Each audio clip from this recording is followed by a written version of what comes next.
Now question 23 says it would take 120 minutes to fill a swimming pool from 5 taps.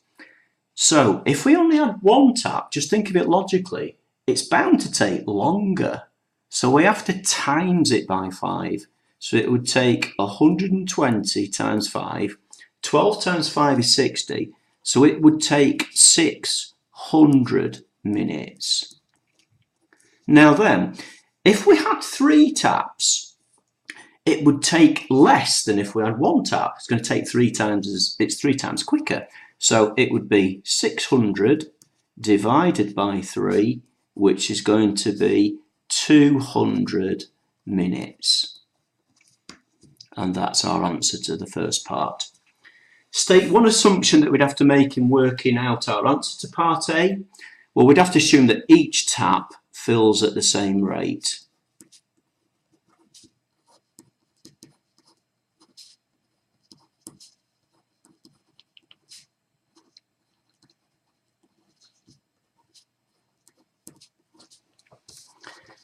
(24) A plane travels at a speed of 213 miles per hour. Work out an estimate for the number of seconds that the plane takes to travel 1 mile. So it's seconds, plane takes to travel 1 mile. So first of all, because it says estimate, let's round our miles per hour to one significant figure. So that's going to be 200 mph. So first of all, let's work out an hour. Well, an hour is 60 minutes. And then each of those minutes is 60 seconds. So to get the number of seconds in an hour, we have to times 60 by 60. 6 times 6 is 36. So we've got 36 and 2 zeros seconds in 1 hour. Now we want to say we are travelling at a speed of 200 miles per hour. So we would travel 200 miles in 3,600 s for seconds. How long would it take us to travel 1 mile? Well, what we'd have to do, we'd have to divide by 200. So we have to divide this one by 200.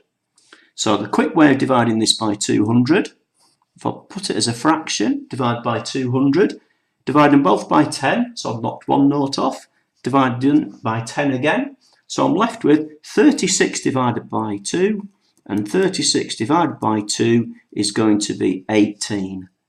So our answer is we do 1 mile in 18 seconds.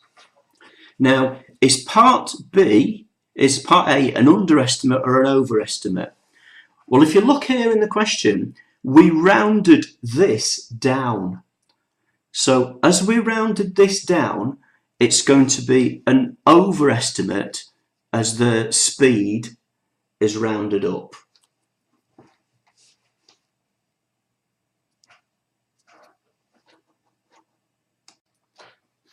So if we're looking at a calculation there, this 200, if we'd used 213, that would have been a bigger number. So we've got a bigger number because this one was rounded down.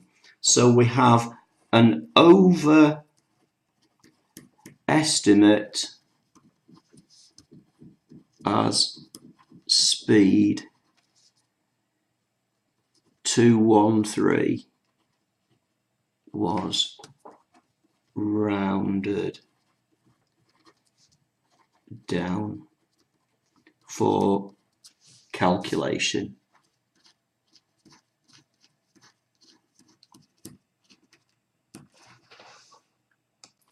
The next question is simultaneous equations. So I'm going to call the top equation 1 and the second equation number 2.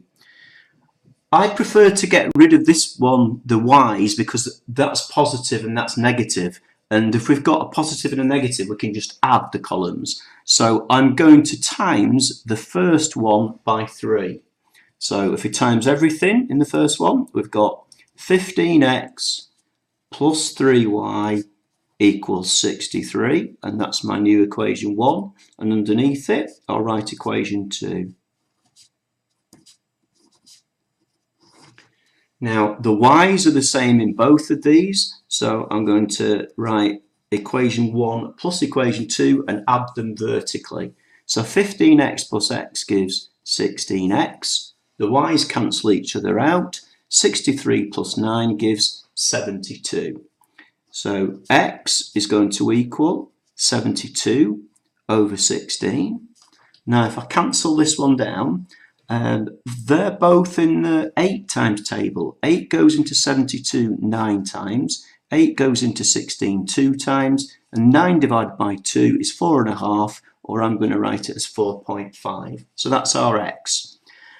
It looks like the easiest equation to sub it into will be number 2, because there are horrible numbers in the first one. So I'm going to substitute x equals 4.5 in equation 2. So I get 4.5 minus 3y equals 9. So let's get our y's on this side over here. So I'm going to add 3y here. So add 3y there. So I get 4.5 equals 3y plus 9. Now let's take our 9 over to the left hand side, so we'll get rid of that 9 there, take 9 off that side, so take 9 off that side. So we're left with minus 4.5 equals 3y. So y is going to equal minus 4.5 over 3, and that's going to be minus 1.5. So our two answers are x equals 4.5 and y equals minus 1.5. Now, question 26 is a little bit more tricky. It says that we've got to show that the area of the shaded region divided by the area of the square comes to that fraction pi over 8. Now, we've got a square, and our square is ABCD, so it means that this side here is going to be 20 centimetres as well. So the first thing I'm going to do, try and get the first mark, area of square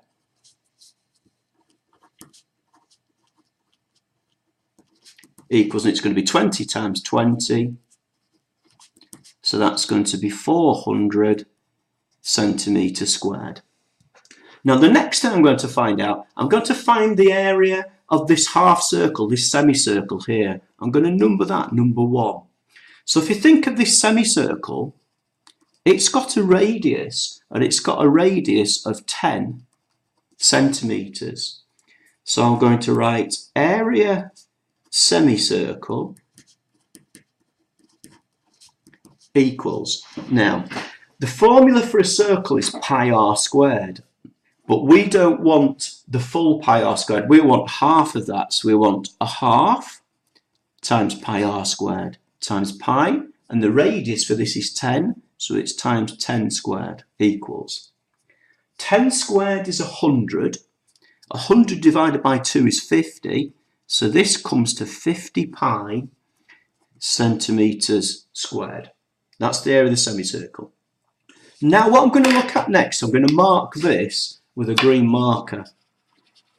I'm going to get the area of this shape here. Now, if you can spot, that's a quarter of a circle. Can you see this? It'd be, there's a radius. Imagine the circle going all the way around here. It's a quarter of a circle with radius 20 centimetres. So I'm going to put area of quadrant equals. Now, it's going to be a quarter times pi r squared for that whole circle. So pi times, what's the radius squared for this one? 20 squared. Now, 20 squared, 20 times 20 is 400. 400 divided by 4 is 100. So the area of this bit here is 100 pi centimetres squared. I'm going to call, that was our answer to number 1. This is our answer to number 2, which is the quadrant. So I'll put a little 2 in there for the quadrant. To get the area of that shaded bit, can you see that the shaded bit, take away that semicircle, leaves the shaded. So the shaded area equals number 2 take away number 1. So what have we got? 100 pi take away 50 pi, so that comes to 50 pi centimetres squared, and we're almost there. We need to show that the area of the shaded region, so I'm just going to put shaded area over area of square equals, now the shaded area was our 50 pi divided by, the area of the square was the very first part we worked out, our 400 equals, now if you notice here, this is going to cancel. 50 goes into 50 once, and 50 goes into 400 8 times. So this cancels nicely down to the answer they wanted, pi divided by 8. Question 27 is a probability question that you need to read quite carefully. It says in the first bag there are 3 red and 7 green balls. The second bag has a different number of balls completely, so don't let that catch you in the question. So to fill in the diagram here, if there's 3 red, there must be 7 green. So there we've got 7 out of 10. In this bag here, there's 5 red and 4 green, so this must be 4 out of 9, and these two are going to be the same, 5 out of 9 and 4 out of 9. Work out the probability that Amina takes 2 red balls. Well, that would mean that we're going this route there to get the first red, then a second red, so it's going to be 3/10 times 5/9, which equals 15 over 90. So if you write that down as our solution, 15 over 90. And the last question, I'm just going to draw one of the exterior and the interior angles for this polygon. So if you think, it says the size of each interior angle of the polygon is 11 times the exterior angle. Let's make that x at the exterior angle. So this is the interior angle here. That's going to be 11x. That's 11 times bigger than that. But each exterior plus interior at each corner add to be 180 degrees. So we've got then 11x plus x, we've got 12x equals 180 degrees. So we can work out what x is.